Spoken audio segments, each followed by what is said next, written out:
Hi మిత్రాన్స్, welcome to RK competitive Adda YouTube channel. So first time మీరు మన channel చూస్తున్నట్లయితే కనుక ఇప్పుడే సబ్స్క్రైబ్ చేసుకోండి. సో మనకి డిఎస్సికి సంబంధించి అఫీషియల్ అప్డేట్స్ ఏ విధంగా ఉన్నాయి, ఈ రోజు అప్డేట్స్ ఏమొచ్చాయి అనేది ఒక వీడియోలో తెలుసుకుందాం. ప్రతి ఒక్కరు కూడా వీడియోని చివరి వరకు చూడండి, అప్పుడే మీకు అప్డేట్ అనేది తెలుస్తుంది. అలాగే ప్రతిరోజు కూడా జాబ్ అప్డేట్స్ తెలుసుకోవాలనుకుంటే మన వాట్సాప్, టెలిగ్రామ్ ఛానల్స్ లో జాయిన్ అవ్వండి. వీడియో డిస్క్రిప్షన్ లో లింక్స్ అయితే ఉన్నాయి. సో ఇక సోది చెప్పుకోకుండా డైరెక్ట్ టాపిక్ లోకి వెళ్ళిపోదాం. అయితే డిఎస్సికి సంబంధించి మనకి ఈరోజు వచ్చిన అప్డేట్ ఏంటంటే కనుక, సో డిఎస్సికి అప్లై చేసిన వారిలో మనకి ఎంతమంది విద్యా అధికారులు ఉన్నారు, అలాగే ఒక్కో పోస్ట్ కి ఎంతమంది పోటీ అనే అంశంపై ఈ యొక్క వీడియోలో విద్యాశాఖ ఇచ్చిన సమాచారం మేరకు పూర్తి వివరాలు తెలుసుకుందాం. ఫస్ట్ ఆఫ్ ఆల్ ఇక్కడ మనకి ఈ రోజు వచ్చిన అప్డేట్ ప్రకారం చూసుకున్నట్లయితే కనుక డిఎస్సికి సంబంధించి దాదాపుగా అప్లై చేసుకున్న వారిలో ఎక్కువ శాతం విద్యా అధికులే కనిపిస్తూ ఉన్నారు. అంటే 90% మంది పీజీ చేసిన వారే. ఇక్కడ ఎంఏ చేసిన వారు 1,60,000 మంది, అదేవిధంగా ఎంఎస్సి చేసిన వారు 1,09,000 మంది, అలాగే బీటెక్ చదివిన వారు 7,378 మంది డిఎస్సికి అప్లై చేసుకున్నారు. అంటే మొత్తంగా పీజీ అభ్యర్థులు దాదాపుగా అప్లికేషన్లు డిఎస్సిలో 3 లక్షల మంది పీజీ చేసిన వారే. అంటే ఇక్కడ బోధనలో నాణ్యత పెరిగే అవకాశం ఉందని విద్యాశాఖ చాలా స్పష్టంగా చెప్తూ ఉంది. ఎందుకంటే మనకి ఈ యొక్క రాష్ట్రంలో మెగా డిఎస్సి విడుదల అయిన తర్వాత, ఎందుకంటే ఇందులో అప్లై చేసుకునే వారు పీజీ ఎక్కువ మంది, అంటే పీజీ వారే ఎక్కువగా పీజీ చదివిన వారే ఉన్నారు. అంటే అభ్యర్థుల్లో దాదాపుగా 89.94% మంది పీజీ చేసిన వారు డిఎస్సికి అప్లై చేసుకున్నారు అని విద్యాశాఖ తెలిపింది.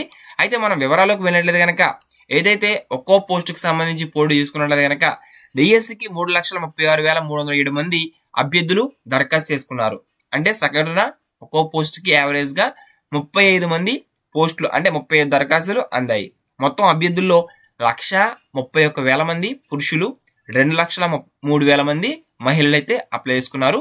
మనకి ఇక్కడ ముఖ్యంగా చూసుకున్నట్లయితే కనుక ఇదైతే ఉద్యోగాలు మనకి గరిష్ట వయోపరిమితి కొంచెం పెంచడం వల్ల మనకి ఎవరైతే డిఎస్సి అభ్యర్థులు ఉన్నారో దాదాపుగా ఒక 6-7 సంవత్సరాల నుంచి కూడా డిఎస్సి నోటిఫికేషన్ అయితే ఆంధ్రప్రదేశ్ రాష్ట్రంలో లేదు. సో వచ్చింది కానీ 6,000 పోస్టులతో వచ్చింది, దానికి సంబంధించిన ప్రక్రియ పూర్తి కాలేదు. ఇప్పుడు రాష్ట్ర విభజన అనంతరం ఎక్కువ సంఖ్యలో, అంటే 16,347 పోస్టులకు సంబంధించి నోటిఫికేషన్ రావడంతో డిఎస్సి అభ్యర్థులు ఎవరైతే ఉన్నారో, సో బీటెక్ చేసిన వారు, అలాగే బీటెక్ చేసి ఏదైతే బీఈడి చేశారో వీళ్ళందరూ కూడా ఎక్కువగా పీజీ చేసిన వారు డిఎస్సి నోటిఫికేషన్కి అప్లై చేసుకున్నారు. దానివల్ల డిఎస్సికి సంబంధించి ఇక్కడ భారీ సంఖ్యలో ప్రకటించడం వల్ల దీంతో ఉద్యోగం పొందే అవకాశం ఎక్కువగా ఉందని భావించిన అభ్యర్థులు ఈ యొక్క ఉద్యోగాలకి అప్లై చేస్తున్నారు. అంటే యాక్చువల్గా మనకి ఇక్కడ ఎస్జిటికి అప్లై చేసుకోవాలనుకుంటే మనకి ఇంటర్మీడియట్, టెట్, డిఎడ్, అంటే ఇంటర్మీడియట్ క్వాలిఫై, టెట్ అదే డిఎడ్ క్వాలిఫై, టెట్ క్వాలిఫై అయితే మనకి డిఎస్సికి ఎలిజిబుల్ సరిపోతుంది. అక్కడితో ఎడ్యుకేషన్ క్వాలిఫికేషన్ ఎస్జిటికి. ఇక అలాగే మనకి ఎక్కువగా డిలే అవడం వల్ల, అంటే డిఎడ్ చేసిన వారు కూడా బీఈడి చేసిన వారు కూడా మనకి నోటిఫికేషన్ రాక వారి విద్యార్హతలు పెంచుకున్నారు. అందువల్ల ఇక్కడ విద్యార్హతలు పీజీ చేసిన వారు ఎక్కువగా 3 లక్షల మంది అప్లికేషన్ అయితే రావడం జరిగింది. అలాగే చాలా మంది అడుగుతున్న ప్రశ్న, సార్ నామినేషన్ తో కూడిన మార్క్స్ ఎప్పుడు వస్తాయని.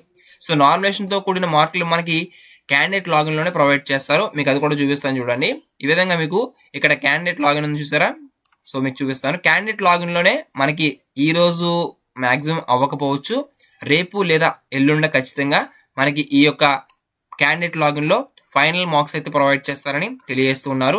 సో క్యాండిడేట్ లాగిన్ మీద క్లిక్ చేయగానే మీ యొక్క ఏదైతే ఎండిఎస్సి హాల్ టికెట్ నెంబర్ ఉంటుందో దాని తర్వాత మీ యొక్క డేట్ ఆఫ్ బర్త్, తర్వాత క్యాప్చర్ కోడ్ ఇచ్చి మీరు పాస్వర్డ్ ద్వారా ఈ యొక్క లాగిన్ తో క్రెడిట్ అయినట్లయితే కనుక పక్కన రైట్ సైడ్ సర్వీస్ లో, లెఫ్ట్ సైడ్ సర్వీసెస్ లో మీకు ఈ విధంగా ఫైనల్ మార్క్స్ కార్డ్ అయితే డౌన్లోడ్ అవుతుంది. సో ఆ యొక్క మార్క్స్ కార్డ్ అనేది మాక్సిమం 2 or 3 days లో రిలీజ్ అవుతుంది. మీరు ఎవరు కూడా ఎలాంటి ఫేక్ న్యూస్ అయితే నమ్మవద్దు, ఖచ్చితంగా 2-3 days లో మనకి వస్తాయి. ఈలోపు మార్క్స్ మేము విడుదల అని, మార్క్స్ మేము వచ్చి తీసేసాయని ఎలాంటి వస్తూ ఉంటే అవేం పట్టించుకోవాల్సిన లేదు. రెగ్యులర్ అప్డేట్స్ కోసం మీరు మన ఛానల్ ఫాలో అవుతూ ఉండండి. All the best for everyone. Thanks for watching. మరొక ఇన్ఫర్మేటివ్ కలుసుకుందాం. Have a nice day.